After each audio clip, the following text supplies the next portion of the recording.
ஆடுற மாட்டை ஆடி கறந்து பாடுற மாட்டை பாடி கறந்து அரசாங்கத்தின் திட்டம் என்கின்ற பாலை இல்லாதோர் இல்லங்களில் சரியாக முறையாக சேர்க்கின்ற நிர்வாகத்தின் பெயர் ஸ்டாலினிசம். என்னுடைய அரசியல் ஆசான் மாண்புமிகு அரியலூர் மாணவி அனிதா தற்கொலை. அனிதா தற்கொலை செய்யவில்லை. அனிதா திட்டமிட்டு படுகொலை செய்யப்பட்டிருந்தார். கடைசி வரைக்கும் ஓவியா ஆர்மின்னு சுத்திக்கிட்டு இருந்த நம்மால் படுகொலை செய்ய. இதையெல்லாம் தட்டி கேட்க திராணி இல்லாம ரெசார்ட்ல உட்காந்துக்கிட்டு குட்டி பாப்பா மாதிரி ஊஞ்சல் ஆடிக்கொண்டிருந்த தலைவர்களின் அலட்சியத்தால் திட்டமிட்டு படுகொலை செய்யும் இந்தியாவின் அநீதிமன்றத்தால் நமது தங்கச்சி அனிதா படுகொலை. கோர்ட்ல டிஸ்கிரிமினேஷன் ஒரு வார்த்தையை பயன்படுத்தும்.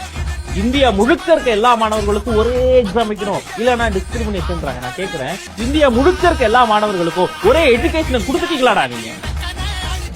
வீதிக்கு வீதி ஏடிஎம் இருக்கு, ரோட்டுக்கு ரோடு டோல்கேட் இருக்கு. எத்தனை கவர்மெண்ட் ஸ்கூல்ல டாய்லெட் ஃபெசிலிட்டி ஒழுங்கா இருக்கு?